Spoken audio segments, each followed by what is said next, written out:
Bonjour à tous, très heureux de vous retrouver sur Public Sénat pour ce nouveau numéro des Matins du Sénat, l'émission qui vous plonge au cœur des travaux de la Haute Assemblée. La ministre des Transports, Elisabeth Borne, a présenté aux sénateurs le prochain texte important du gouvernement, la loi d'orientation des mobilités. Cette réforme, qui arrivera au Sénat dans un mois, dessine les investissements de l'État dans les transports pour les prochaines années. Elle prévoit par exemple de développer la voiture électrique, le covoiturage et la circulation à vélo. Cette loi opère aussi un virage dans la stratégie de l'État. L'accent sera mis sur les transports du quotidien et plus sur les grands projets d'infrastructure comme le TGV. Vous allez le voir, les sénateurs sont sceptiques sur le financement de cette loi qui n'est pas encore bien ficelée. Je vous laisse écouter l'audition de la ministre des Transports.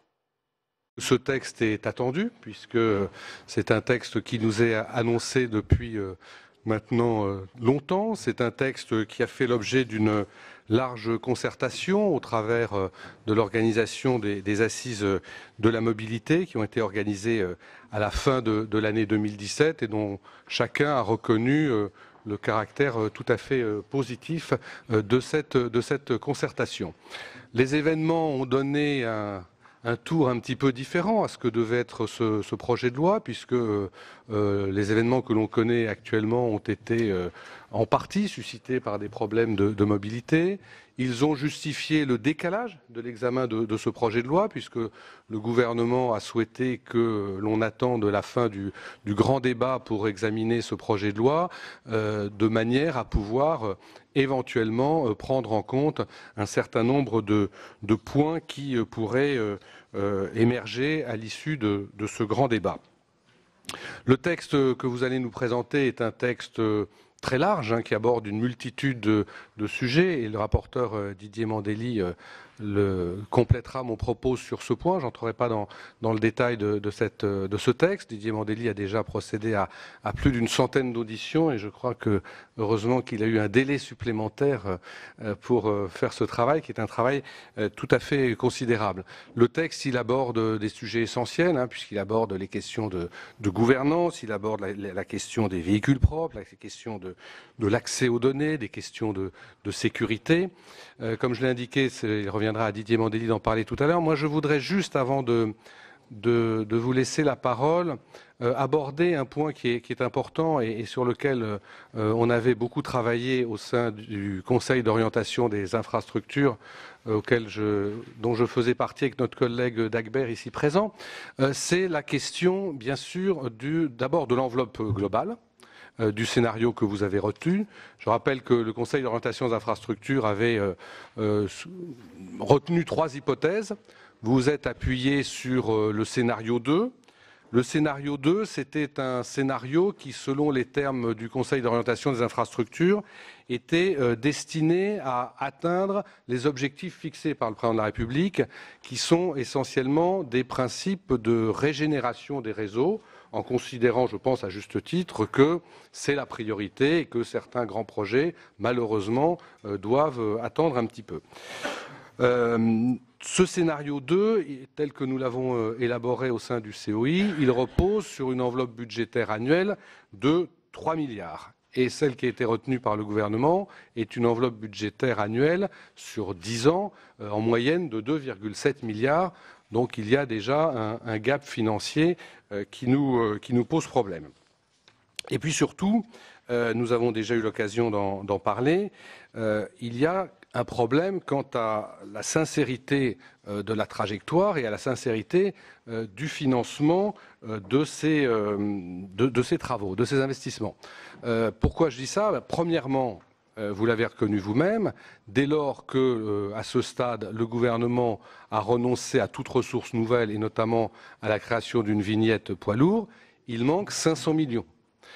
Vous avez reconnu qu'effectivement, en l'état actuel, le gouvernement n'avait pas souhaité mettre en place cette vignette poids lourd. Comment on trouve ces 500 millions ? Vous avez évoqué la possibilité d'y réfléchir en vue de la prochaine loi de finances. Mais vous comprendrez que ça nous pose problème que ce financement ne soit pas assuré au moment où le Parlement va commencer à examiner ce texte.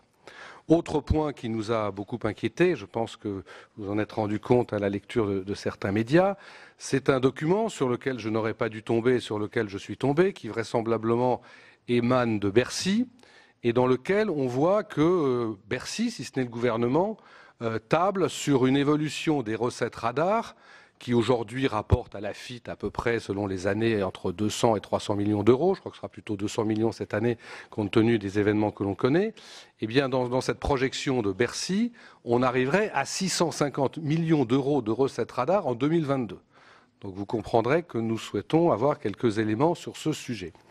Et deuxième élément, toujours dans ce tableau qui nous interpelle beaucoup, le fait que la TICPE, qui comme chacun le sait ici, a été augmentée en 2015 pour compenser la suppression de l'écotaxe et permettre à l'AFITF de récupérer 1 milliard supplémentaire. La part de la TICPE affectée à l'AFITF passerait d'1 milliard à 500 millions. Donc une ressource qui a été créée pour aller à l'AFITF serait en partie retirée de l'AFITF. Donc c'est un point financier sur lequel, évidemment, nous souhaitons beaucoup vous entendre. Et puis, dernier élément qui concerne aussi les financements, c'est la question du financement de la compétence modalité transférée, ou plutôt donnée, aux intercommunalités. Je crois qu'on est tous tout à fait en phase avec votre volonté de combler les trous qui existent quand on regarde la carte des mobilités, de faire en sorte qu'il n'y ait plus des zones qui ne sont couvertes par aucune autorité organisatrice des mobilités. On sait aujourd'hui que c'est la majorité des cas, mais c'est bien beau de donner une compétence en matière d'organisation des mobilités aux intercommunalités. La question, c'est de savoir comment les communautés de communes peuvent prendre en charge cette compétence. Alors, vous nous direz certainement qu'il y a pour cela le versement transport, mais le versement transport, il nécessite qu'il y ait des entreprises capables de l'assumer, ce qui n'est pas le cas dans tous les territoires, et notamment les territoires les plus ruraux. Voilà quelques points sur lesquels je voulais insister un peu dans le prolongement du travail du Conseil d'orientation des infrastructures.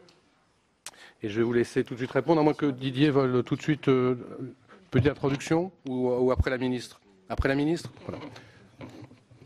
Bien, merci Monsieur le Président, Monsieur le rapporteur, Mesdames et Messieurs les sénateurs. Je me réjouis d'être parmi vous pour échanger enfin sur ce projet de loi d'orientation des mobilités que j'ai présenté le 26 novembre en Conseil des ministres. Dès la campagne électorale et le début du quinquennat, le Président de la République a souhaité que nous marquions une pause dans les grands projets. Et cette pause était nécessaire pour prendre le temps de construire une rupture avec un objectif majeur, répondre aux besoins de tous et dans tous nos territoires. Le constat qui a été identifié il y a maintenant plus de 18 mois, c'est celui d'une mobilité en panne, si je peux dire, qui contribue aux fractures sociales et territoriales. C'est le constat d'une France à deux vitesses, tandis qu'on inaugure des TGV, on en a inauguré beaucoup au cours des derniers mois, les trajets s'allongent sur les lignes classiques, le réseau routier se dégrade et les projets de désenclavement se font attendre.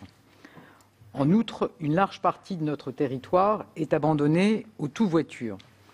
Cette dépendance à l'usage de la voiture individuelle ou à l'usage individuel de la voiture génère de l'exclusion, nourrit un sentiment d'abandon et pèse sur le pouvoir d'achat. Clairement, la politique menée depuis des décennies ne répond plus aux besoins des Français. Alors, comme vous l'avez rappelé, Monsieur le Président, l'actualité donne en effet un prisme particulier à ce projet de loi, mais donc, je pense que chacun est conscient qu'il ne s'agit pas d'un projet de circonstance.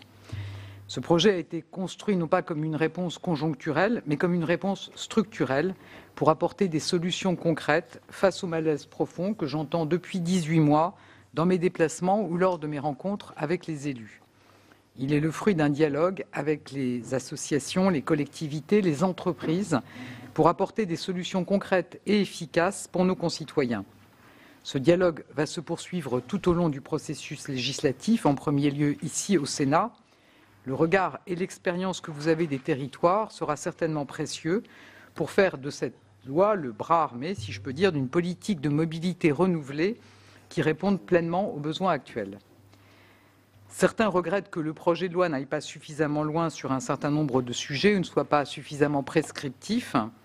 Alors vous le savez, il y a eu beaucoup de travail autour de ce projet de loi et notre volonté a été de proposer un projet de texte concis, Cet exercice de sobriété a peut-être parfois fait perdre un peu de lisibilité, mais je pense qu'on aura l'occasion d'y retravailler dans le débat parlementaire. En réponse à la colère exprimée ces dernières semaines, je pense en particulier qu'un certain nombre de propositions qui avaient été étudiées et partagées pourraient être réintroduites. J'y reviendrai, mais je voudrais d'abord évoquer la philosophie générale. Cette loi, elle est conçue comme une boîte à outils. Ma vision, c'est que le rôle de l'État, dans ce domaine des mobilités qui est largement décentralisé, c'est de fixer un cap, de faciliter et d'accompagner, mais que ce sont bien les territoires qui devront s'emparer de ce texte pour faire vivre des solutions adaptées à leur situation. La loi est construite autour des grands constats identifiés lors des assises de la mobilité, dont le premier, probablement le plus structurant, nous place face à nos responsabilités. Et vous l'avez rappelé, Monsieur le Président, aujourd'hui, sur 80% du territoire, il n'y a pas de solution proposée par une autorité organisatrice dédiée à la mobilité. C'est pourquoi la loi fixe comme objectif prioritaire de simplifier l'exercice de la compétence mobilité par les collectivités afin qu'elles puissent mettre en place des solutions simples et adaptées aux besoins. J'ai noté aussi des inquiétudes sur le délai de prise de compétence. Peut-être Monsieur le rapporteur y reviendra et je pense qu'on pourra aussi ajuster le texte sur ce point. Le bon niveau de réponse, et ça ressort des concertations nombreuses qui ont eu lieu avec les associations de collectivités, c'est le bassin de mobilité. Mais nos concitoyens ne comprendraient pas que chacun conçoive ses offres dans son coin. Aussi, la loi vise à renforcer la coordination entre les autorités organisatrices et les acteurs de la mobilité et à permettre que les usagers et les employeurs soient étroitement associés à la définition des offres au travers des comités de partenaires. Cette association des entreprises étant, je pense, indispensable pour l'acceptabilité du versement transport, versement mobilité demain, qui repose sur le financement des entreprises. Répondre au plus près des besoins, c'est aussi se donner les moyens d'apporter des réponses spécifiques à nos concitoyens les plus fragiles. La loi autorisera donc les autorités organisatrices à apporter des aides et des services spécifiques à ces publics. Des plans d'action communs entre tous les acteurs pourront être élaborés, là encore, à l'échelle des bassins de mobilité. Et cette dynamique doit être enclenchée rapidement. Je serai attentive aux propositions pour renforcer ces différentes mesures. En effet, la période que nous vivons démontre l'urgence de répondre aux fractures territoriales et sociales et donc d'être à la hauteur de ces enjeux. On pourra notamment peut-être retravailler tout ce qui permet d'aller plus loin dans l'efficacité des dispositifs d'accompagnement des personnes les plus fragiles. Je pense notamment à la coordination à l'échelle des bassins de mobilité au travers des contrats opérationnels de mobilité qui pourraient être rendus plus explicites afin d'assurer une bonne coordination entre les différents échelons. Je pense également aux dispositions en faveur de la mobilité solidaire. Alors j'entends, Monsieur le Président, les inquiétudes sur les ressources des collectivités pour mettre en œuvre ces services de mobilité. Donc je rappelle que la compétence mobilité a la chance, si je peux dire, de bénéficier d'une ressource dédiée qui est le versement transport aujourd'hui et demain le versement mobilité pour les collectivités qui organisent des services réguliers. Je pense qu'on a deux cas de figure finalement, soit des collectivités qui veulent exercer cette compétence et qui pourraient ne pas vouloir organiser des services réguliers. Sur ce point-là, un travail est en cours pour travailler sur une ressource dont la perception soit plus simple que celle du versement transport aujourd'hui, qui est parfois un petit peu une usine à gaz. Et donc, quand on a des taux bas de versement transport, il nous a semblé intéressant de creuser plutôt l'hypothèse de solutions plus simples en termes de fiscalité locale. Ça, c'est le cas où les territoires ont les ressources nécessaires pour organiser cette compétence, pour prendre en charge cette compétence mobilité. Et puis on a un autre cas de figure qui est notamment pointé par l'association des maires ruraux, qui est le cas des territoires dans lesquels le potentiel fiscal, si je peux dire, serait insuffisant. Et là, on a à travailler sur un dispositif de solidarité et on est en train d'y réfléchir avec le ministère en charge de la cohésion des territoires, mais je ne doute pas que le Sénat aura certainement des bonnes idées sur ce sujet. Mais peut-être souligner que dans certains territoires ruraux, on peut tout à fait avoir des grandes entreprises. Donc il n'y a pas automatiquement un lien entre un territoire peu dense et l'absence de ressources de versement mobilité. Donc je le disais, cette loi, c'est une boîte à outils dont les collectivités sont invitées à se saisir. C'est particulièrement le cas dans le domaine de l'innovation, qui, j'en suis convaincue, offre une grande variété de solutions adaptables au territoire. Les innovations en termes de services, de pratiques, d'usage doivent profiter à tous et dans tous les territoires.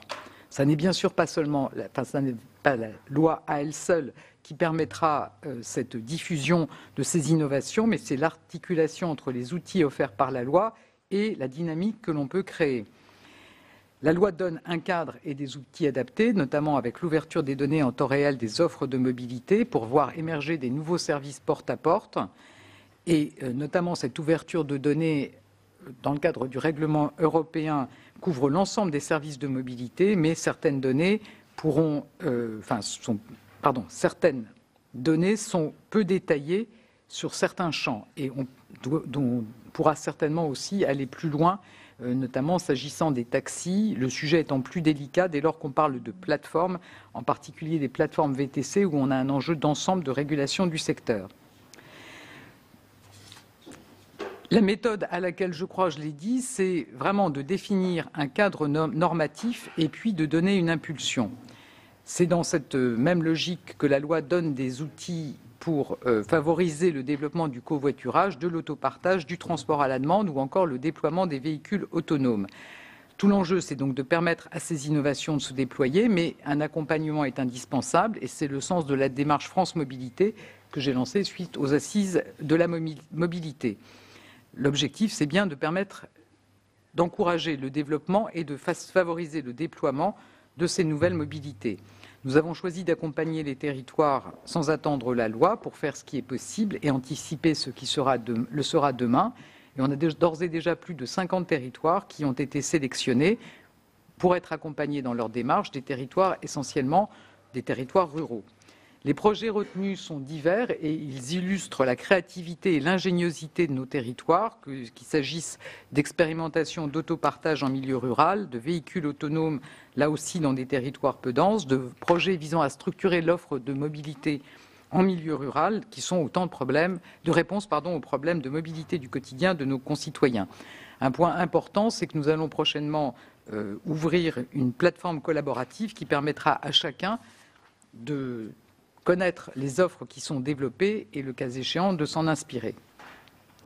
Je n'oublie pas parmi ces innovations qu'un certain nombre peuvent créer des difficultés. Je pense notamment aux nouveaux services de mobilité en libre service.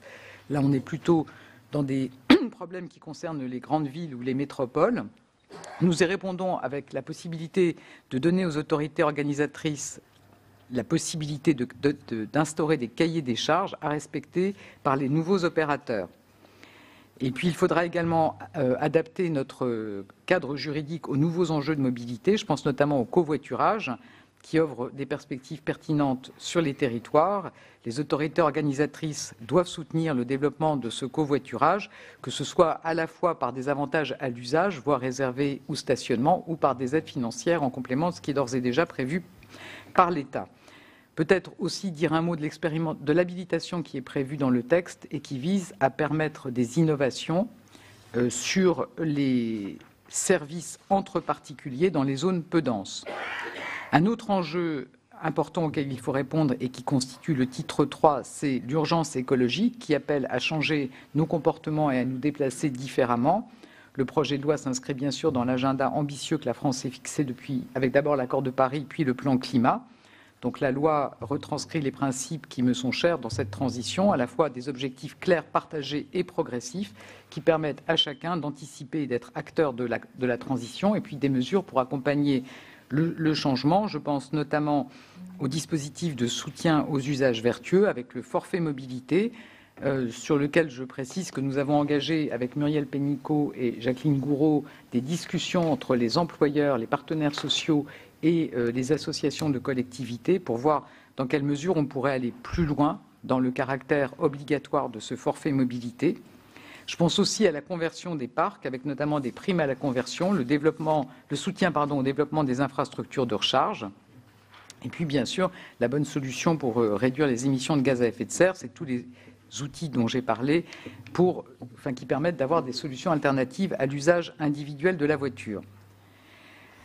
Améliorer la mobilité quotidienne de nos concitoyens, c'est aussi une nouvelle vision de notre politique d'infrastructure. Donc, pour la première fois, le gouvernement fait le choix d'une programmation de sa politique d'infrastructure, et c'est l'objet du titre 4 de la loi. Pour construire cette programmation, il a fallu faire des choix difficiles, car beaucoup a été promis, sans que tout puisse être financé dans les délais annoncés. Donc la programmation s'appuie bien sûr largement sur les travaux du Conseil d'orientation des infrastructures, présidé par Philippe Duron, auquel vous avez participé, Monsieur le Président, ainsi que votre collègue Michel Dagbert et votre ancien collègue Gérard Cornu. Je pense que la qualité du travail et le sens de l'intérêt général a été salué par tous, et notamment l'adoption à l'unanimité d'une proposition de programmation, comme vous l'avez rappelé. Cette programmation, elle suppose en effet une augmentation très substantielle des enveloppes consacrées aux investissements dans les transports, avec des priorités claires d'entretien et régénération des réseaux, désaturation des nœuds ferroviaires pour y développer l'offre de transport, d'accélération du désenclavement routier, de développement des usages de la mobilité propre, partagée et active, et de renforcement de l'efficacité du report modal dans le transport des marchandises. Et s'agissant des grands projets, il s'agit de les réaliser de façon phasée, en commençant par ce qui contribue au transport du quotidien, notamment à la désaturation des grands nœuds ferroviaires. Le choix et le calendrier des projets ont été concertés. Ils sont cohérents avec les ressources qui sont prévues dans la programmation. Alors, j'ai entendu les inquiétudes et les interrogations sur le financement de cette programmation. Je pense qu'il faut distinguer deux problématiques. Tout d'abord, une situation conjoncturelle. Effectivement, le moindre rendement de nos radars, dont un certain nombre ont été détruits ou dégradés ces dernières semaines ou même ces derniers mois, explique que l'AFIC n'ait pas encore adopté son budget pour 2019. Cela doit nous interroger sur le fait de faire reposer une politique stratégique et de long terme sur une ressource par essence fluctuante et dont on devrait collectivement souhaiter qu'elle baisse. Dans l'immédiat, donc nous travaillons évidemment à trouver une solution sur l'année 2019 et je ne doute pas que nous y parvenions pour honorer nos engagements budgétaires sur l'année. Ensuite se pose la question du financement dans la durée de cette programmation. Donc, vous le savez, des discussions avaient été engagées sur la base des pistes évoquées par le Conseil d'orientation des infrastructures pour dégager une ressource pérenne de 500 millions d'euros par an. Mais je rappelle que c'était à partir de 2020. Donc, moi, je vous confirme que j'ai souhaité attendre la fin du grand débat dans lequel la question de la fiscalité écologique est posée et que les dispositions nécessaires pourront être traduites dans la loi de finances. Et je voudrais le redire, si je suis évidemment attaché à ce que la programmation soit financée à hauteur des besoins et qu'il est bien sûr légitime de débattre des moyens qui le permettront, je rappelle qu'il s'agit d'une loi de programmation et qu'aucune des lois de programmation, par exemple la loi de programmation militaire, n'est une loi de finances et n'a donc vocation à intégrer des mesures fiscales ou budgétaires. Enfin, le dernier titre peut-être de la loi portant diverses mesures pourrait laisser penser, on pourrait penser au travers de ce titre qu'il s'agit de dispositions accessoires, mais au contraire, il y a des choses très importantes, notamment en matière de droits sociaux, avec dans le secteur du transport routier une forte attente de sécurisation de l'application de la convention collective, mais également pour les salariés de la RATP sur le cadre de l'ouverture à la concurrence. Donc vous l'aurez compris, ce projet de loi qui a été construit dans la concertation s'adresse en premier lieu au territoire. Il a vocation à répondre aux grands enjeux de mobilité d'aujourd'hui et de demain pour une politique de mobilité au service de tous et partout. Merci Madame la Ministre. Je donne tout de suite la parole au rapporteur. Merci Monsieur le Président, Madame la Ministre. Je voudrais simplement en préambule indiquer à mes collègues que ce projet de loi a fait l'objet, dans le cadre des assises de la mobilité, d'une très large concertation et que nous avons pu le mesurer au travers des différentes auditions, plus d'une centaine, précisé le Président. Et chacun a pu témoigner de l'écoute et de la construction commune de ce projet. Donc je crois que c'est aussi un élément important. Ça facilite aussi la tâche du rapporteur le moment venu. Mais tout n'est pas parfait. Je l'ai dit, il y a une centaine d'auditions, une grande participation des collègues, de fortes attentes des territoires. J'ai eu l'occasion de me rendre dans un certain nombre de territoires sur ces questions des mobilités. Et c'est vrai que l'objectif annoncé louable est de couvrir avec une autorité organisatrice des mobilités 100% du territoire.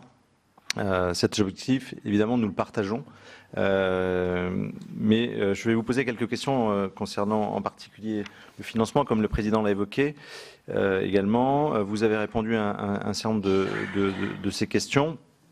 Ce que je peux dire simplement, c'est que je regrette, mais je sais que c'est une pratique habituelle, que votre première intervention n'a pas été réservée à la commission ad hoc, mais que vous ayez pu présenter ce projet de loi à quelques groupes ici au Sénat. Moi, j'aurais préféré que la primeur soit réservée à la commission. Et donc, je réserverai, pour ce qui me concerne, je ne vais pas vous dévoiler ou vous annoncer les différents éléments que nous allons intégrer dans le texte.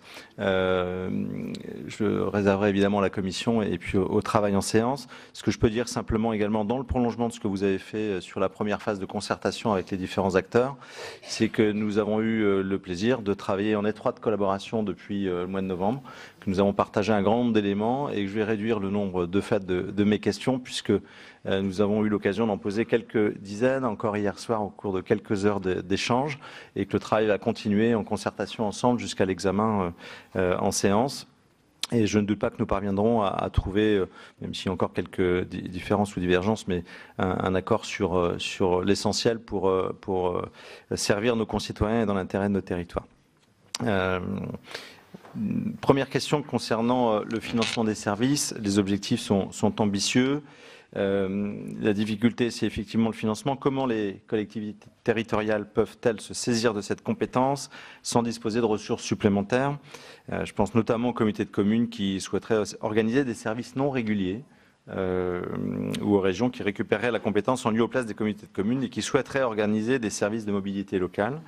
Je parle bien sûr du versement transport, mobilité plus précisément. L'exposé du motif du projet de loi reste très évasif sur le sujet, en renvoyant à un futur projet de loi de finances. Avez-vous des propositions concrètes et abouties sur le sujet? Nous aurons pour notre part quelques préconisations ou souhaits en la matière.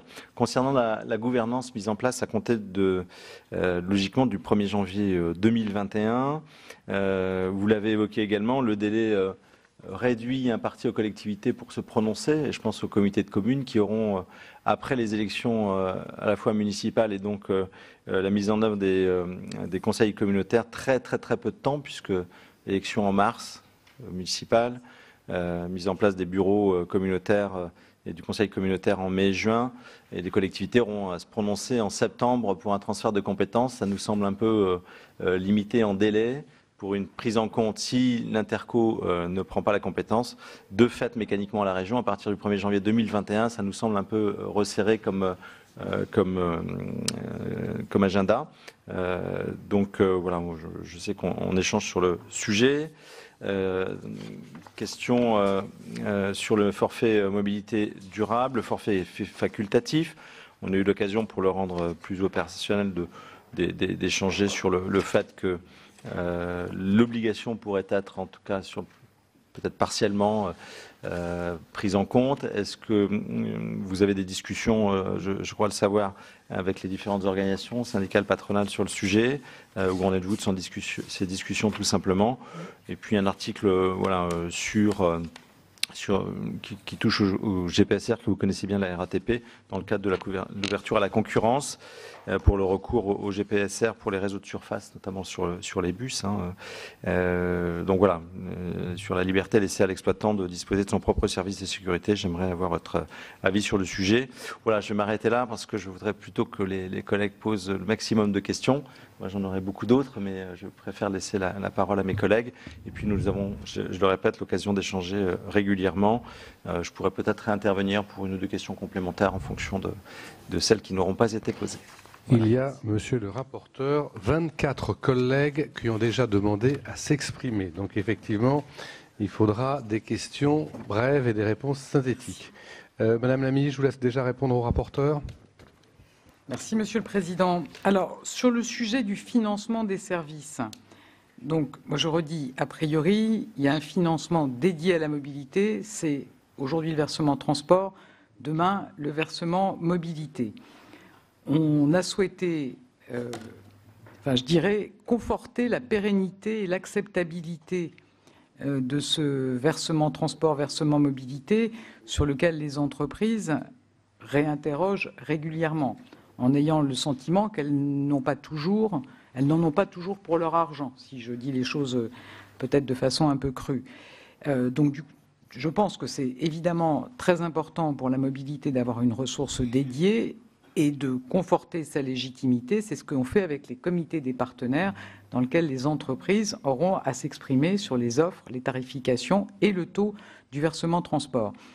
Dans le cas où les collectivités ne souhaitent pas organiser de services réguliers, c'est vrai qu'on est sur des besoins de ressources qui sont plus faibles, et il nous a semblé que c'était sans doute très lourd de s'appuyer sur un taux plus bas, de fait, de versement mobilité, compte tenu de la complexité de collecte de ce versement mobilité. Donc c'est pour ça qu'on a réservé la possibilité, et donc c'est quelque chose qui devra être fait dans le projet de loi sur la fiscalité locale. Mais si le Sénat a l'occasion d'y travailler, je pense que ça sera une très bonne chose, de chercher une ressource plus simple que la mécanique très lourde qu'est le versement mobilité. Étant entendu que ce sujet est tout de même un petit peu théorique, peut-être partager ça avec vous, parce que finalement, dans tous les territoires, il y a du transport scolaire qui de plus en plus est ouvert à tous les publics, ce qui fait que les hypothèses de collectivités prenant la compétence mais n'organisant pas du tout de services réguliers sont des cas assez théoriques. Donc ce cas-là me semble finalement à la réflexion assez théorique. Mais on a l'autre cas, et pour le coup, c'est celui sur lequel j'évoquais la réflexion qu'on mène avec le ministère en charge de la cohésion des territoires, c'est que dans certains territoires, y compris ruraux, donc nous avons des très grandes entreprises. Je pense à la communauté de communes du Cœur de Beauce, où on a 500 emplois dans la logistique, 2000 demain, mais on a aussi des territoires où, pour le coup, il y a très peu d'emplois et sur lesquels il faut réfléchir à des mécanismes de solidarité. Donc là, on a un travail à faire, et là encore, si le Sénat a des propositions, moi je les regarderai avec beaucoup d'attention. Sur les délais, alors les délais, je pense qu'il faut qu'on soit à la fois attentif au fait que les communes aient suffisamment de temps pour délibérer, et en même temps, je pense que nos concitoyens expriment aussi une urgence à ce que quelqu'un dans les territoires s'empare de cette compétence mobilité. Donc il faut qu'on trouve un juste équilibre entre laisser le temps aux communes de réfléchir, y compris après les élections, et en même temps ne pas trop tarder à ce qu'in fine on ait bien une couverture du territoire, et pas dans des années, qu'on l'ait le plus rapidement possible. Le délai sur lequel on avait mené la concertation avec les associations de collectivités, c'était finalement de laisser jusqu'à décembre 2020 aux communes pour déléguer ou non cette compétence aux EPCI. Le Conseil d'État a souhaité avancer cette échéance. Enfin, je pense que ça serait raisonnable de revenir à la fin de l'année 2020.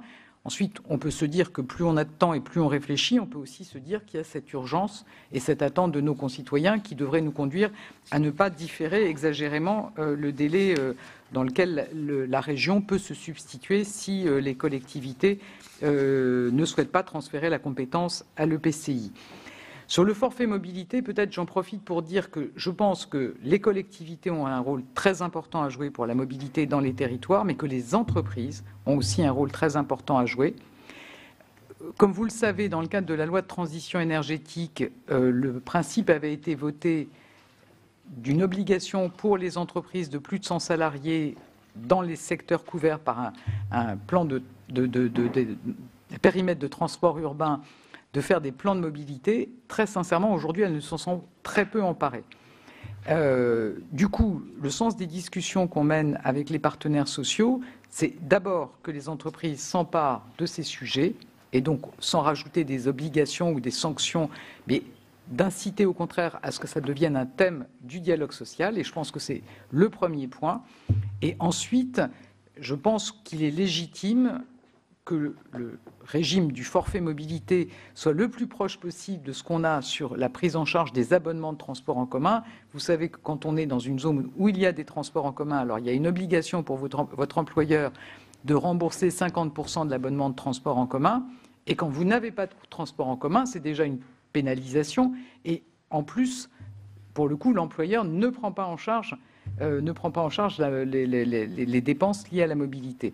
Donc je pense qu'il serait assez légitime de considérer que le covoiturage, c'est quelque part le transport en commun des zones peu denses et qu'il pourrait y avoir une forme d'obligation. En tout cas, si le Sénat veut donner un signe dans ce sens, ça me paraîtra une très bonne chose.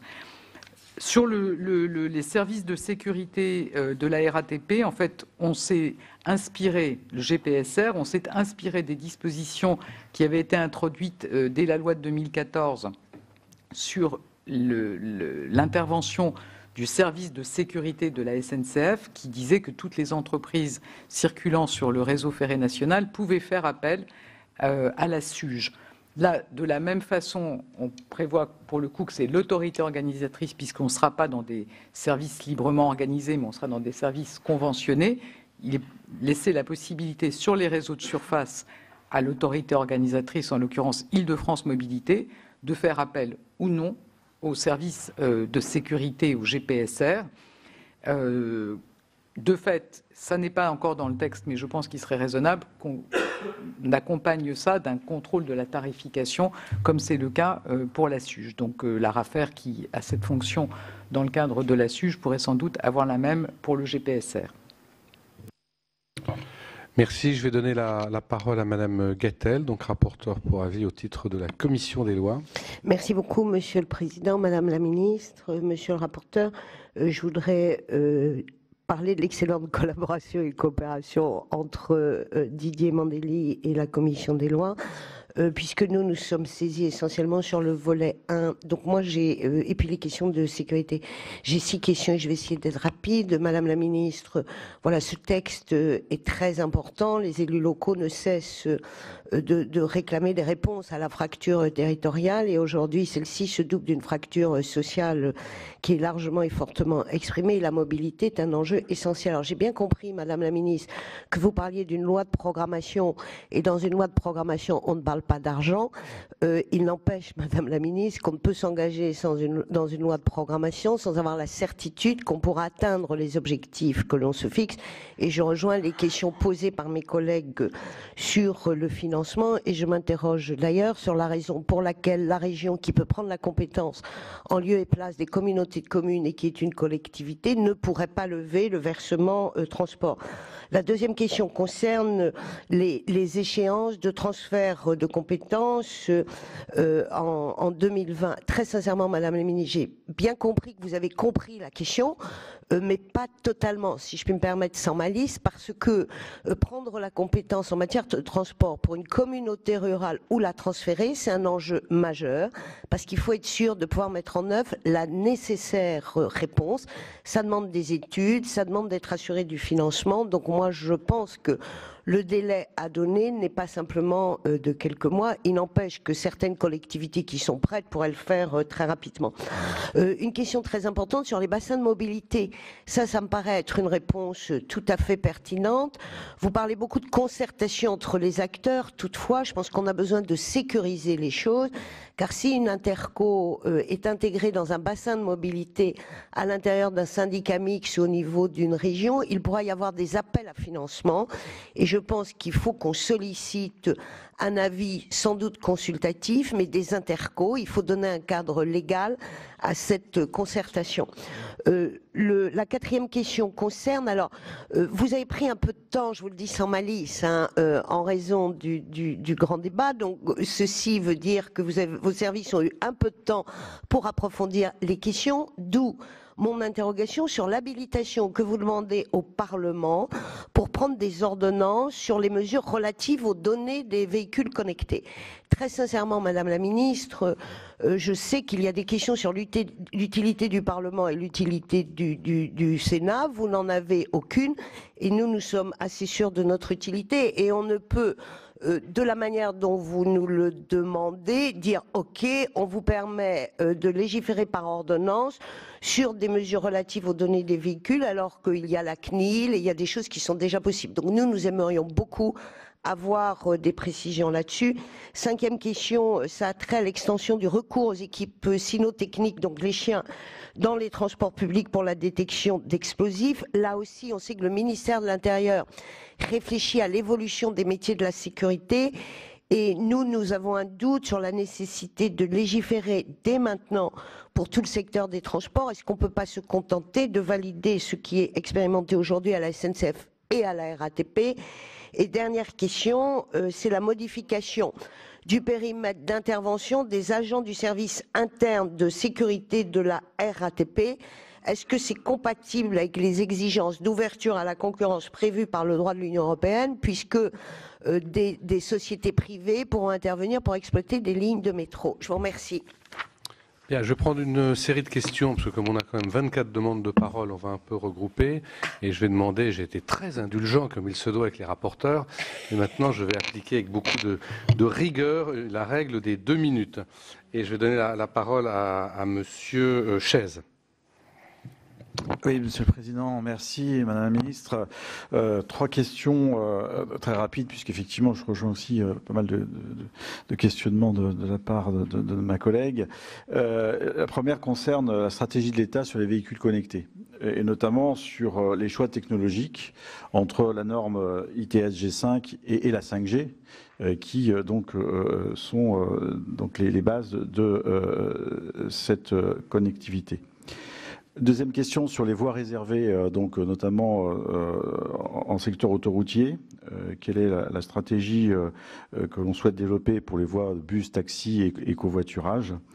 Et enfin, une troisième question très pratico-pratique sur les suramortissements possibles donc pour les véhicules propres quand on est une société, mais qui n'est pas applicable pour les collectivités. Et il me semble qu'il y a à ce niveau-là un trou dans la raquette qu'il serait intéressant de combler. Merci, Madame Vullien. Oui, merci, Monsieur le Président. Oui, Madame la Ministre, l'article 17 donc habilite le gouvernement à légiférer par voie d'ordonnance pour définir les conditions d'exercice de l'activité des plateformes d'intermédiation spécialisées dans le transport de marchandises. D'un côté, les transporteurs demandent à ce que ces plateformes soient soumises au statut de commissionnaire de transport, mais de l'autre, les plateformes demandent à bénéficier d'un régime moins contraignant et en particulier de pouvoir continuer à recourir à des livreurs qui ont le statut d'auto-entrepreneur et qui ne disposent donc pas du titre de transporteur de marchandises. J'aimerais savoir quelles sont les intentions du gouvernement sur ce sujet. Et une autre question qui concerne plus spécifiquement la French Mobility, c'est bien sûr on peut faire des expérimentations. Et je pense qu'on dit France Mobilité maintenant. France Mobilité, mais on peut croire que c'est autre chose. Donc, en fait, bien sûr, il faut encourager ces démarches d'expérimentation, mais est-ce qu'il ne faudrait pas quand même regarder un petit peu une normalisation en amont? Et est-ce que vous seriez favorable à encourager les démarches de normalisation volontaire dans le cadre des expérimentations territoriales et des mobilités innovantes durables? Parce qu'à un moment donné, on va sûrement arriver à une espèce de foisonnement et on n'arrivera plus à réguler. Merci. Merci. Monsieur Monsieur Berry-Debat avait demandé la parole. Et juste Monsieur Marchand juste après. Merci, Monsieur le Président. Deux questions simples. Quels sont les critères de définition des bassins de mobilité que vous pourriez nous proposer?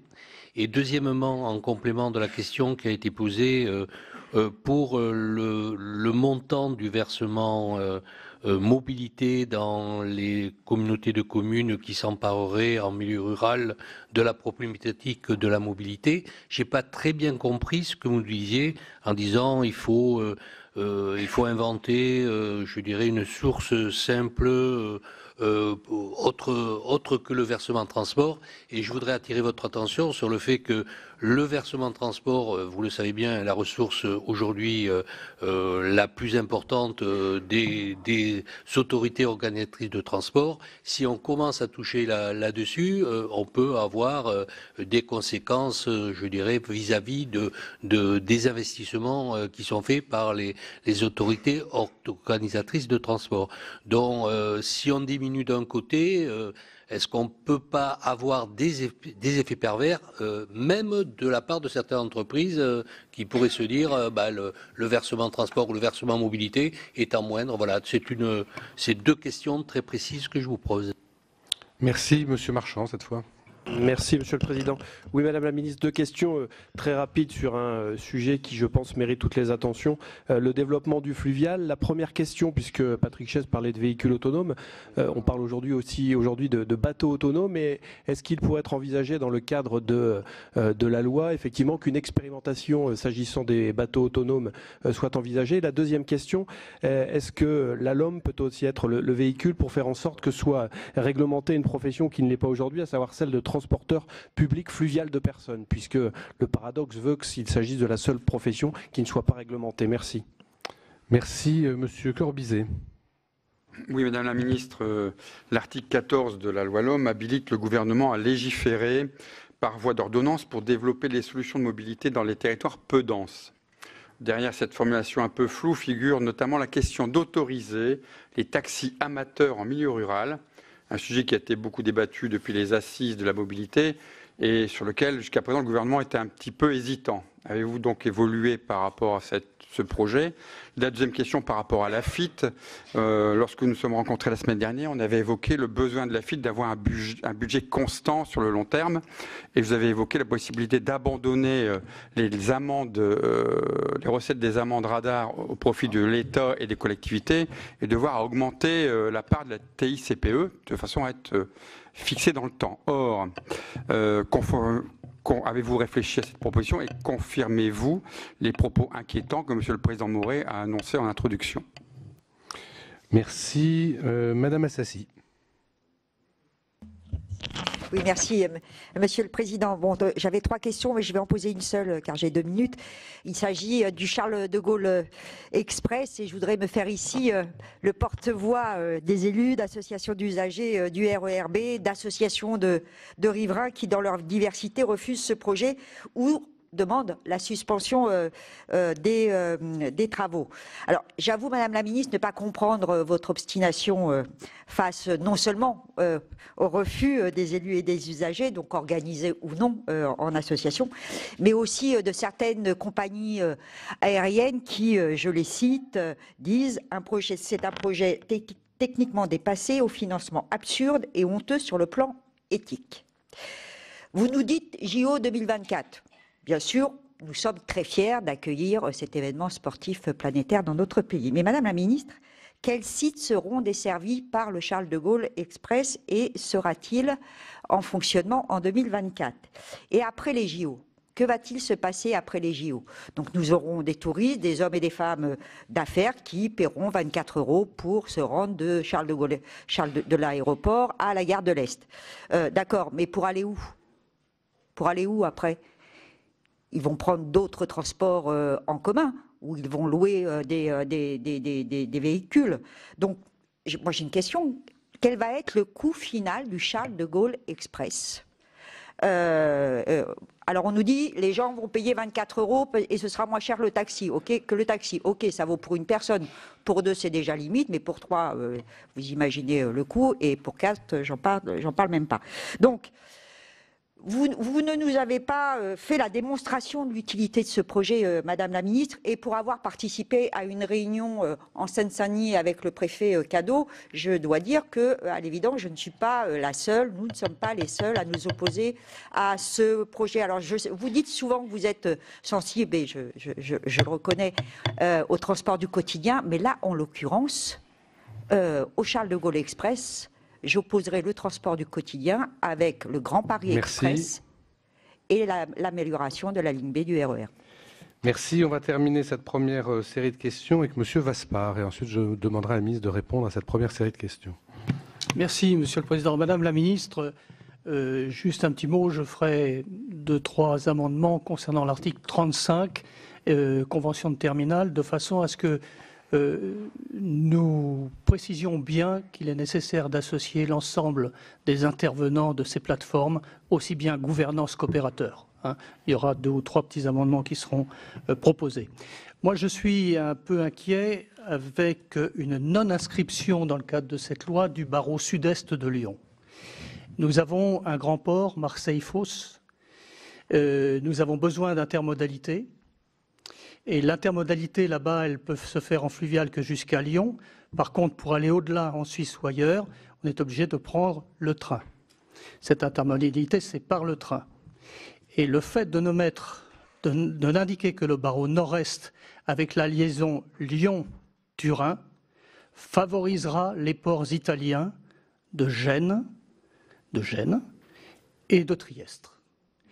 Donc nous aurons besoin donc de ce barreau sud-est de façon, ou alors de supprimer le nœud lyonnais, enfin les deux seront l'un ou l'autre, mais on aura absolument besoin, le grand port de Fos-sur-Mer aura absolument besoin pour remonter sur le nord d'une liaison bien améliorée, ferroviaire bien améliorée par rapport à ce qui est aujourd'hui. Ce n'est pas dans le texte, me semble-t-il. Juste un mot, et c'est le dernier. Il y a une inquiétude également, vous le savez, sur la, enfin je ne sais pas si vous le savez, sur la route de la soie. On y est, pourquoi pas favorable, mais attention, là aussi, que ça ne favorise pas que les ports italiens au détriment des ports français. Merci Madame la Ministre, si vous voulez bien répondre à cette première série de questions. Merci Monsieur le Président. Alors peut-être les questions de Madame la sénatrice Françoise Gatel. S'agissant des régions, elles ont déjà une compétence en termes de chef de file et donc d'intermodalité. Et réellement, on est dans des ordres de grandeur qui n'ont rien à voir avec les milliards qu'elle consacre aujourd'hui. Alors, par reprise des compétences des départements à l'interurbain et au transport scolaire ou au ferroviaire. Et dans les discussions qu'on a avec les régions, nous avons par ailleurs des sujets à régler concernant la TVA. Et je pense que si nous arrivons à régler de façon satisfaisante ces sujets, alors les régions considéreront qu'elles sont à même d'exercer cette compétence sans avoir spécifiquement besoin d'aller prélever des ressources avec justement ce sujet de solidarité et de solidarité qu'on évoquait dans les territoires. C'est finalement une forme de solidarité que les régions pourraient assurer. Sur l'échéance du 1er janvier 2021, moi je note que c'est ce qui a fait l'objet de débats avec l'AMF, la DCF, Régions de France. Donc on peut les réinterroger sur leur appréciation de ce calendrier qu'elles avaient validé jusqu'à présent. Sur la nécessité d'expliciter une concertation sur les bassins de mobilité, moi je partage ce point de vue. On a eu des rédactions plus concises dans le texte qui vous est présenté que ce qu'on avait pu travailler précédemment. Et effectivement, je pense qu'il y a pour le coup une unanimité, un consensus entre les associations de collectivités pour souligner qu'il faut légitimer le rôle de la région sur son organisation du contrat opérationnel à l'échelle des bassins de mobilité et que ces bassins de mobilité doivent être discutés en concertation avec notamment les intercommunalités. Sur les données des véhicules connectés, donc je vous confirme que nous avons d'ores et déjà travaillé sur le texte de la future ordonnance. C'est un texte qui est assez ardu, mais je propose qu'on vous le transmette pour que vous puissiez voir ce qu'il y a derrière l'habilitation. Et je comprends bien qu'on est sur des sujets importants en termes de données personnelles, donc on pourra vous passer il me semble raisonnable de ne pas l'introduire en dur dans le texte, parce que ça finirait par faire des textes de loi assez fastidieux, mais par contre le texte de l'ordonnance a été largement travaillé, donc on pourra échanger avec vous sur ces sujets. Sur les équipes cynotechniques, de fait, on est aujourd'hui en train d'expérimenter de plus en plus largement sans avoir un cadre. Je pense que c'est important qu'on définisse ce cadre, y compris pour préciser qui se charge de la formation des équipes. Aujourd'hui, il y a un recouvrement avec les équipes cynotechniques qui interviennent dans les aéroports dans des conditions différentes. Donc je pense que c'est important clarifie le cadre des équipes cynotechniques intervenant dans les transports urbains, même si la réflexion n'est pas encore totalement aboutie. Et donc sur le GPSR, je crois que je l'avais évoqué, hein, je pense qu'il faut à la fois qu'on donne la liberté à Île-de-France Mobilité de recourir, comme ils le font déjà en grande couronne, au service d'autres opérateurs de sécurité, et en même temps qu'on permette de faire appel à ce service qui a des prérogatives différentes des opérateurs de sécurité privés, mais dans des conditions qui méritent d'être faites sous le contrôle d'un régulateur tel que l'ARAFER. Alors, sur les débats entre la G5 et la 5G, notre position était plutôt d'essayer de pousser les technologies G5 qui évitent de reporter l'utilisation, le déploiement des véhicules autonomes à la couverture 5G, alors qu'après avoir voulu résorber les zones blanches de la 2G, nous nous attaquons ensuite à la 3G puis à la 4G. Donc si on nous dit qu'il faut attendre le déploiement de la 5G, les technologies G5 peuvent sembler quand même intéressantes. La difficulté, c'est qu'on est assez isolé en Europe et que sur ces sujets-là, je pense qu'il est indispensable qu'on arrive à avoir une approche européenne. Donc les choses ne sont pas encore totalement stabilisées, mais c'est vrai qu'autour de nous, nos voisins s'orientent quand même fortement vers la 5G. Bon, je pense il faudra qu'on prenne position sur ce point, mais on ne peut pas le faire en ignorant les positions de nos voisins européens. Sur les voies réservées, donc la politique, c'est clairement de favoriser la mise en place de voies réservées. Alors, l'État est largement concerné puisque aux abords des grandes villes, en général, le réseau, c'est le sien. Enfin, en tout cas, c'est en partie le sien.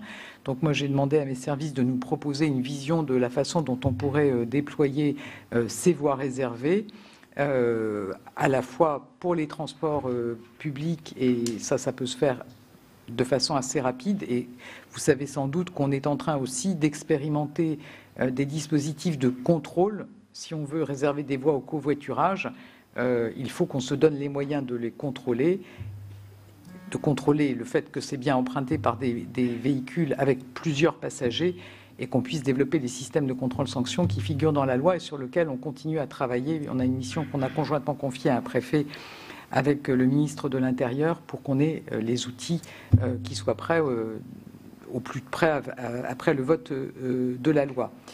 Sur le suramortissement et la question des collectivités locales, en fait, le suramortissement, il est fait pour permettre aux professionnels d'accélérer, aux professionnels qui ont besoin de véhicules, d'accélérer la transition de leur parc. Il y a d'autres dispositifs qui existent pour les collectivités, dont ça n'est pas quand même l'outil de travail de base. Vous voyez, il y a peut-être une différence entre les entreprises et les collectivités à cet égard. Il y a des dispositifs de bonus dont elles peuvent bénéficier.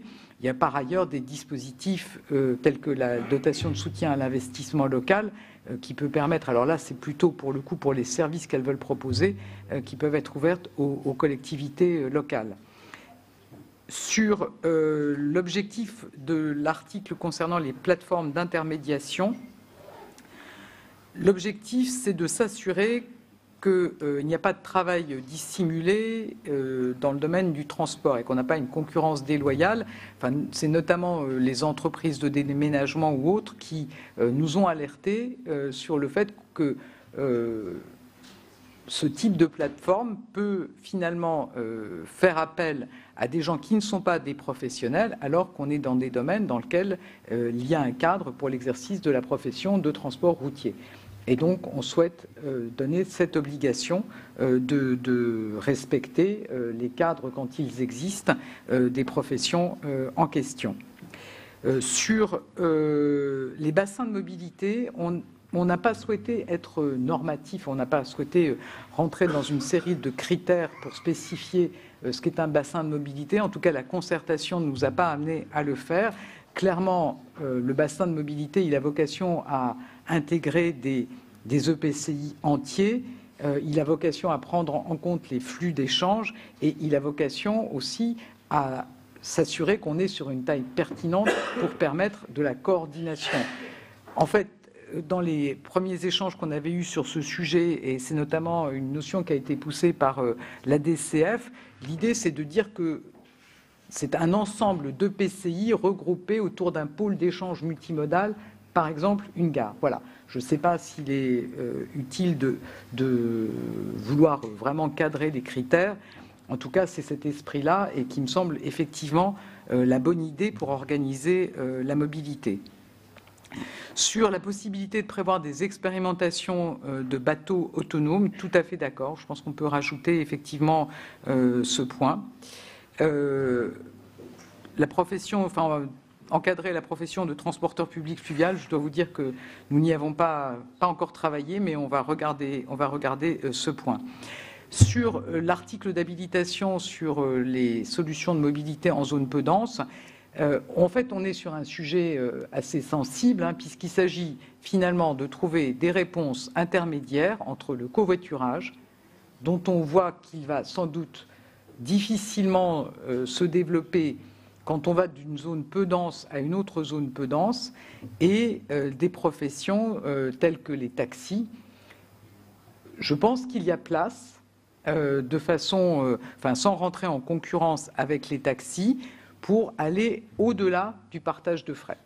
Mais on souhaite le faire en spécifiant bien les territoires auxquels on s'adresse. Et évidemment, il ne s'agit pas de venir concurrencer des professions qui existent et qui peuvent par ailleurs avoir des modèles économiques un peu fragiles.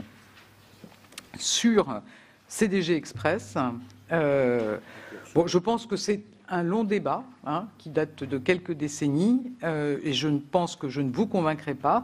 Ce que je peux vous dire très clairement, c'est que je pense qu'on ne peut pas se satisfaire de la desserte de l'aéroport Roissy-Charles de Gaulle, qui est une plateforme très importante pour notre pays, dont la desserte est aujourd'hui essentiellement routière, avec des problèmes de congestion et donc de fiabilité, que clairement, il n'est pas question que ce projet se fasse au détriment des transports du quotidien, qu'il n'y a pas 1 euro de subvention publique pour financer le CDG Express, qui sera financé à 60% par ses futurs utilisateurs et à 40% par des taxes sur les billets des compagnies aériennes, et que par ailleurs, s'agissant de l'organisation des travaux, on a 15 très gros projets de travaux sur ce même secteur, allant de l'accueil des futurs matériels du RER-B à la mise en accessibilité des gares, la rénovation de la caténaire du RER-B.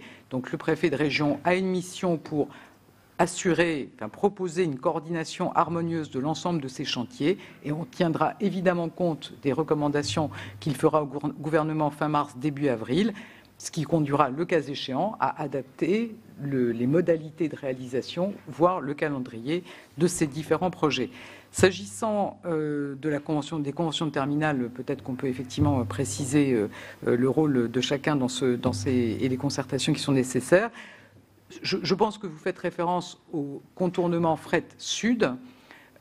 On n'a pas spécifié ces réponses dans la programmation, compte tenu du débat qui va démarrer en avril sur le nœud ferroviaire lyonnais.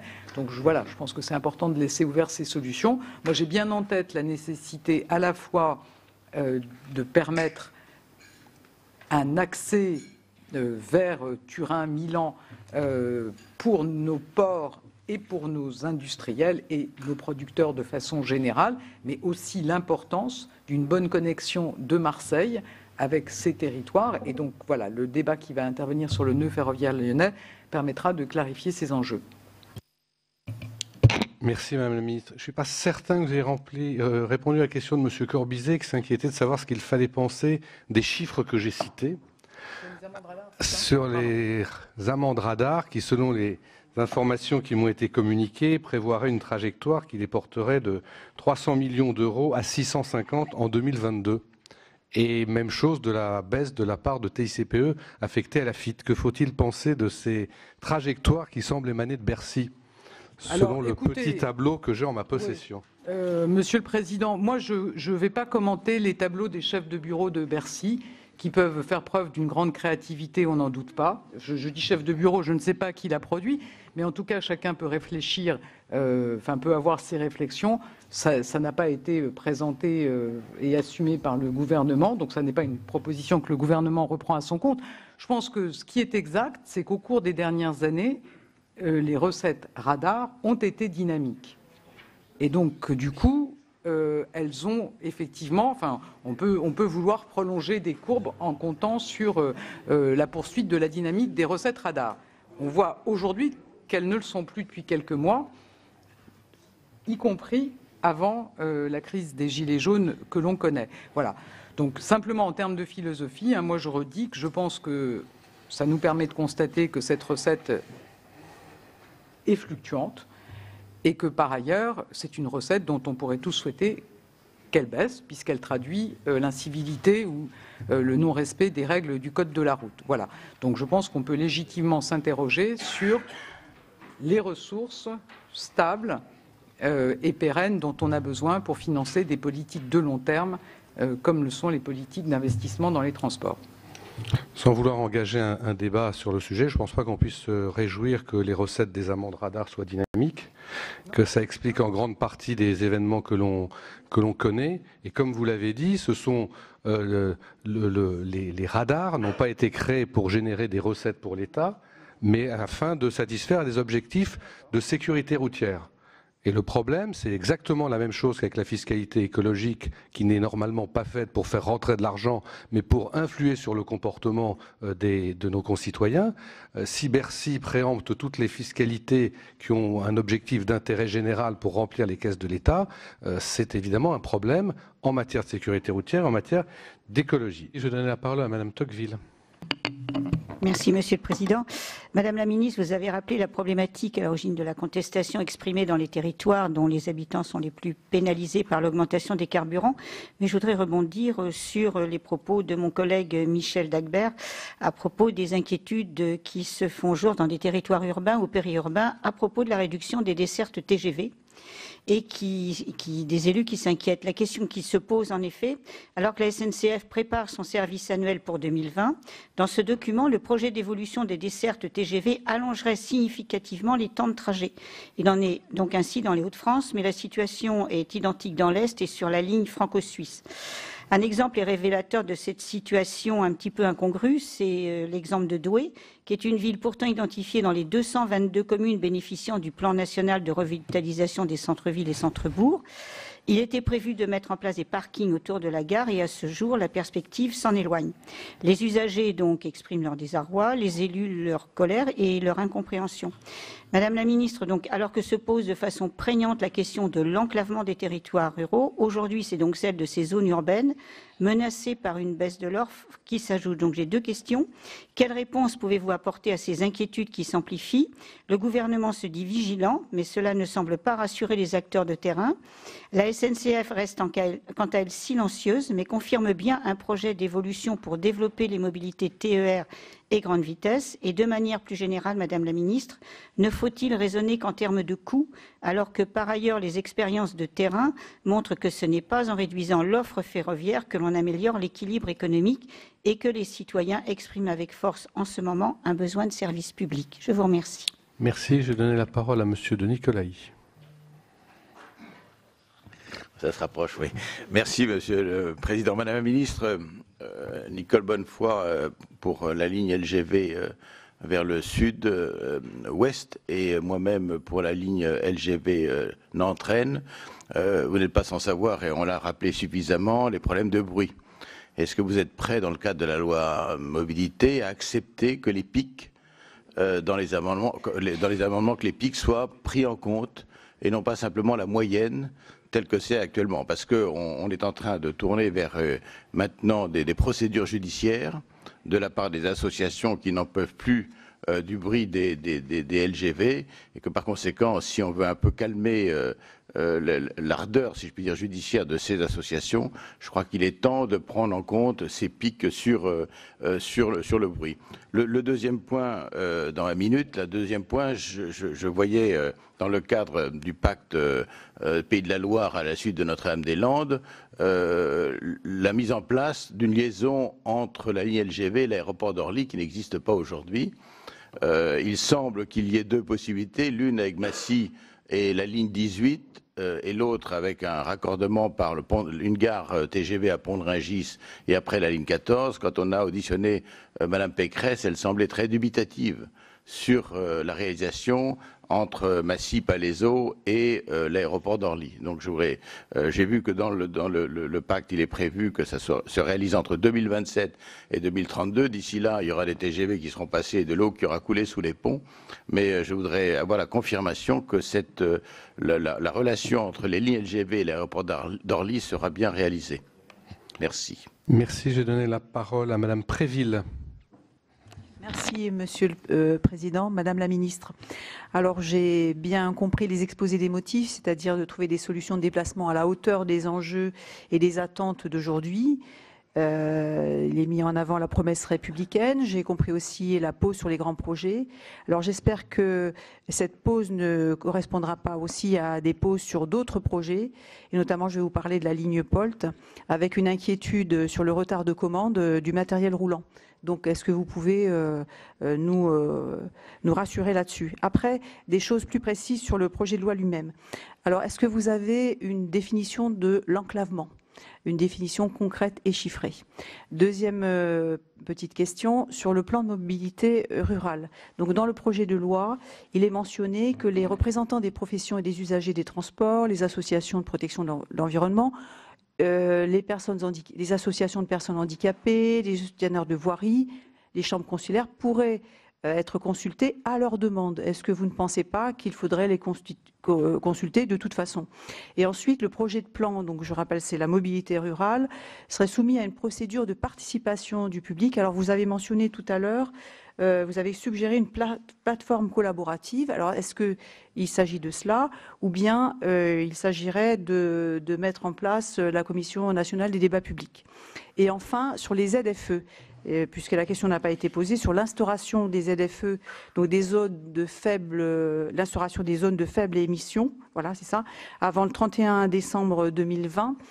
D'après ce que j'ai compris, donc elle serait liée à la qualité de l'air elle-même. Est-ce que vous ne pensez pas que comme la pollution avec le vent bouge et ne reste pas au même endroit, qu'il faudrait la lier peut-être plus concrètement aux zones où il y a une circulation très dense? Voilà.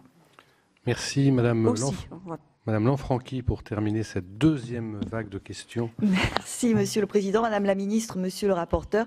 Comme vous l'avez dit, pour terminer, alors je crois que tous les orateurs ici présents ont largement... Il y en a d'autres après, c'est juste la deuxième série de questions. Que mes collègues que je n'ai pas encore Je me demande ce qu'ils vont poser comme question, mais c'est vrai que c'est un débat très riche. Mais moi, je vais être récurrente sur un aspect qui me semble quand même fondamental, qui a déjà été évoqué, c'est le financement pour les collectivités de ce périmètre d'action qui va s'élargir au niveau du bassin de mobilité. Certes, tout le territoire sera couvert, c'est une très bonne chose, mais les collectivités ont déjà du mal à s'assumer financièrement. Elles vont avoir une compétence qui va être nouvelle pour certaines et qui, enfin dans la loi ou ailleurs, je n'ai vu nulle part très précisément comment cela allait être financé, sachant qu'une collectivité elle a pour règle, et c'est même pas une règle, c'est une obligation, quand elle fait un aménagement, d'avoir le financement ad hoc en face, et que là, on va se retrouver un peu toujours dans le flou. Donc c'est une loi avec une belle boîte à outils. Encore faut-il avoir les moyens de se les payer. Merci. Merci Madame la Ministre pour répondre à ces questions. Merci Monsieur le Président.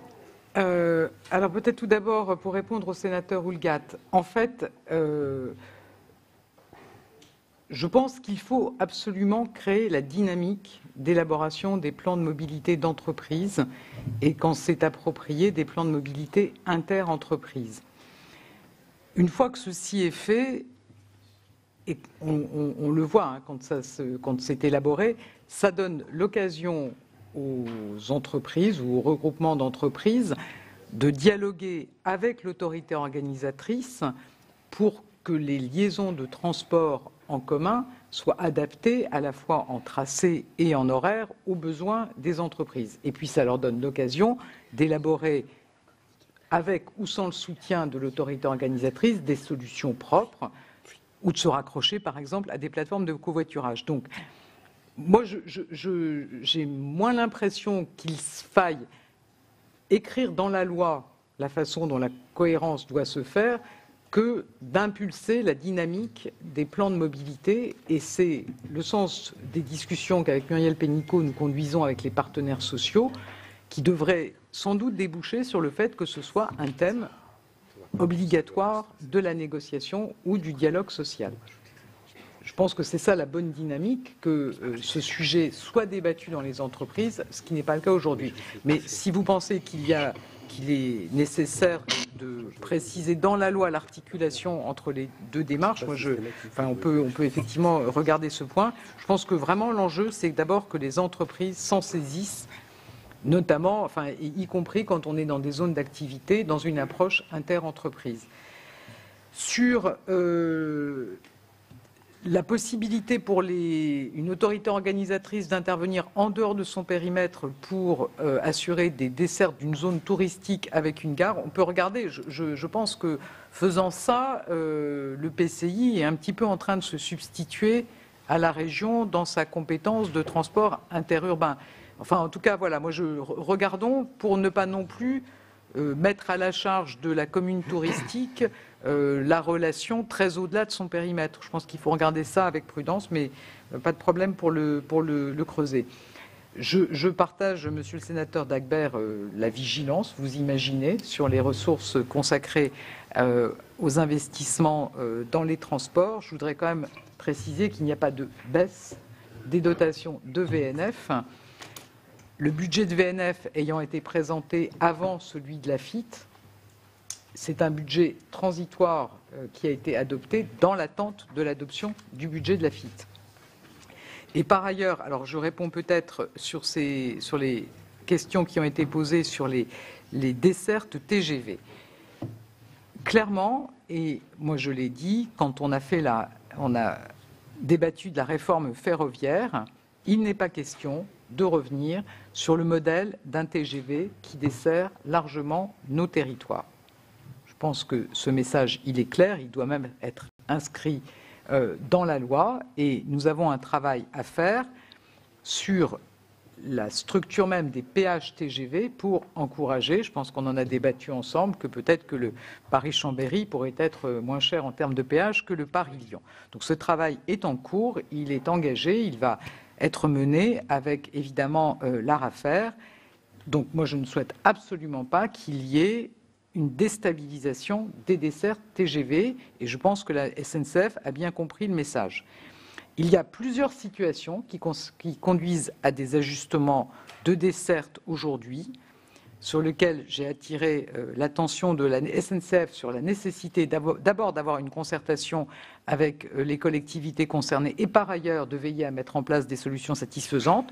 C'est les travaux sur la gare de Lyon-Part-Dieu qui supprime une voie et qui a un impact sur l'ensemble des dessertes. Ça a été le cas l'été dernier sur les dessertes du Grand Est. C'est aujourd'hui le cas notamment par exemple pour Valence. Donc on a une perturbation importante de toutes les dessertes qui passent par la gare de Lyon-Part-Dieu pendant la durée des travaux. Et donc il faudra être vigilant à ce que les choses se remettent en place, à ce que les choses soient gérées au mieux pendant la durée des travaux et qu'elles se remettent en place après les travaux. Et puis, il y a une démarche spécifique menée sur la région des Hauts-de-France. Je comprends, en lien avec le Conseil régional, pour réfléchir à une autre articulation entre les dessertes TGV et les dessertes TER-GV, souhaitées de TGV conventionnés comme des TER, souhaité par la région. Moi, j'ai dit très clairement à M. Guillaume Pépi, que j'ai vu la semaine dernière, et je pense que la SNCF n'a pas de doute là-dessus, qu'il n'est pas possible d'envisager une restructuration aussi forte des dessertes TGV, sans que ce soit dans le cadre d'une concertation menée avec la région, mais aussi des villes concernées. Donc je pense que le cadre, il est là et il est clair.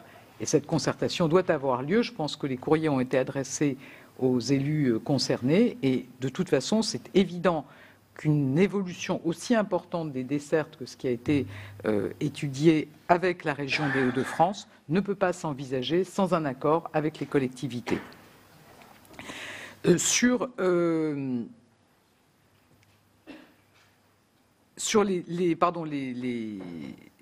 bruit des TGV, pour continuer sur les TGV, donc vous le savez, moi j'ai demandé à l'inspection de mon ministère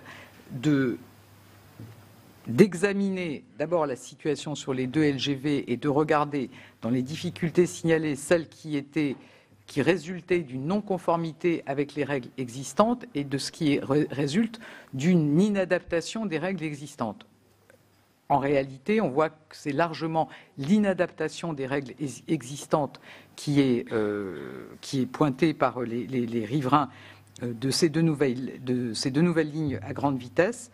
Donc on va être amené sans doute à faire évoluer cette réglementation.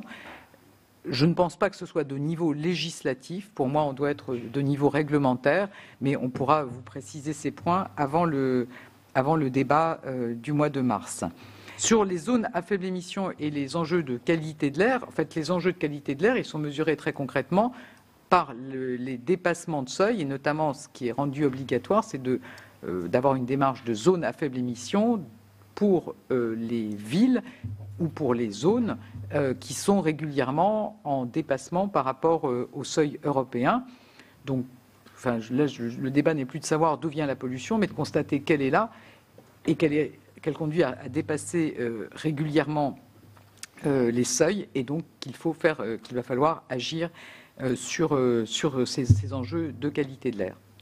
Je pense que toutes les collectivités qui les mettent en place ont bien conscience que ça ne doit pas être une façon d'exclure certains de nos concitoyens. Du reste, la plupart des collectivités des 15 métropoles qui ont souhaité s'engager dans ces zones à faible émission démarrent par les enjeux de logistique et donc travaillent, y compris avec les artisans, les entreprises, sur des compléments qui peuvent se mettre en place par rapport au soutien que l'on a déjà pour favoriser le verdissement des flottes. Je pense que les métropoles sont parfaitement conscientes de la nécessité de ne pas en faire un outil qui rejetterait de fait une partie de nos concitoyens, étant entendu que par ailleurs, il y a pour les véhicules anciens des primes à la conversion qui ont été fortement boostées, si je peux dire, puisqu'elles peuvent atteindre 4 000 € pour les personnes les plus modestes ou ceux qui utilisent beaucoup leur voiture, 5 000 € s'il s'agit de passer un véhicule électrique d'occasion ou hybride électrique. Je ne parle pas du fait qu'on peut aussi avoir un bonus si on achète un véhicule neuf, mais on va supposer qu'on est sur c'est plutôt des dispositifs qui ont vocation à accompagner l'achat de véhicules d'occasion.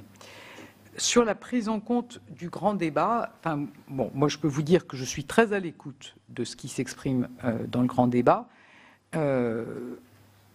Je vois bien que nos concitoyens ne sont pas en train de toucher aux articles sur la gouvernance. Enfin, c'est pas de ça dont on débat. On n'est pas en train de savoir si ça doit être la commune, le PCI, quel délai on laisse à l'EPCI pour prendre la compétence. On n'est pas non plus en train de parler de savoir s'il faut ouvrir les données en 2020, en 2021. Ce n'est pas de ça dont on parle. On est en train de parler d'une très forte attente d'avoir des solutions moins coûteuses pour se déplacer, y compris des solutions tout court pour ceux qui n'ont pas de voiture ou qui n'ont pas de permis. Donc c'est de ça dont on est en train de parler. Je pense que de fait, le travail très étroit qu'on a pu faire avec les collectivités, et y compris les appels à projets qu'on a pu faire dans les territoires, font que je pense que vraiment la loi, elle donne bien les outils qu'il faut au territoire, qu'il faut, en tout cas, c'est ce que je pense qu'on doit, enfin, en tout cas ce sur quoi on sera attentif dans ce qui va remonter du grand débat, c'est à la fois tout ce qui est aide individuelle, accompagnement individuel. Vous voyez, moi j'étais par exemple à Quiberon pour un grand débat. Manifestement, une partie des gens qui étaient là ne connaissent pas la prime à la conversion. On s'interroge aussi sur le fait de savoir si on est en train de les orienter vers les bons véhicules puisque par le passé, on les a incités à acheter du diesel et qu'aujourd'hui, on est plutôt en train de leur dire que ça n'est pas la bonne, enfin en tout cas que c'est une technologie pour les voitures anciennes qui n'est pas la bonne. Voilà, donc je pense que clairement, on a ce sujet de travailler sur la bonne appropriation de nos aides individuelles, de continuer le travail avec les partenaires sociaux et les associations d'élus sur l'accompagnement de la mobilité domicile-travail, mais objectivement, je pense que sur l'architecture, c'est pas de ça dont on débat dans le cadre du grand débat. Moi, je note effectivement qu'il y a une très forte attente d'autres solutions, de solutions alternatives à la voiture, et moi, je suis évidemment à l'écoute de tout ce qui pourra, pour le coup, inciter. Et ça fait partie des questions qui sont posées. Qu'est-ce qui peut inciter au changement de comportement? Parce que, évidemment, chacun peut vous dire la voiture, c'est formidable, c'est la liberté. Et vous voyez dans la presqu'île de Quiberon, chacun constate aussi que la liberté pour chacun, c'est à la fin 20 000 véhicules qui rentrent dans la presqu'île de Quiberon un jour d'été. Donc, comment on aide, du coup, une fois ce constat fait, à passer à autre chose que d'utilisation individuelle de la voiture? Là, pour le coup, je pense qu'on peut être vraiment très à l'écoute de nos concitoyens. Pour répondre aussi au sénateur Chevrollier, moi, je ne pense absolument pas qu'on va sortir rapidement de la voiture. Le gouvernement n'a jamais dit qu'on allait se passer de voiture. La voiture restera, dans beaucoup de nos territoires, la colonne vertébrale de la mobilité. L'enjeu, c'est vraiment de permettre de développer des solutions alternatives à la voiture, notamment pour ceux qui n'ont pas de voiture, pour ceux qui n'ont pas de permis, ou pour ceux qui peuvent avoir un usage partagé de la voiture, ce qui est à la fois intéressant en termes d'environnement et de pouvoir d'achat. Et ensuite, quand on n'a pas le choix et qu'on doit utiliser individuellement son véhicule, de passer à des véhicules qui polluent moins, parce qu'ils consomment moins et donc ils coûtent moins cher. Donc c'est ça la philosophie générale. C'était l'audition de la ministre des Transports, Elisabeth Borne, qui a présenté aux sénateurs son projet de loi d'orientation des mobilités. Les sénateurs ont critiqué le financement de cette loi, puisqu'il manquerait 500 millions d'euros par an. Et les sénateurs craignent que le gouvernement ne comble ce trou par la hausse des recettes issues des amendes pour excès de vitesse. Le président de la commission de l'aménagement du territoire du Sénat, Hervé Moret, a d'ailleurs montré à la ministre un tableau du ministère de l'économie qui prévoit une hausse de 200 millions d'euros en 4 ans. Un tableau qu'Elisabeth Borne a assuré ne pas connaître et elle n'a pas souhaité le commenter. C'est la fin de cette émission. Vous pouvez revoir tous nos programmes sur notre site internet publicsénat.fr. Très bonne journée sur les chaînes parlementaires.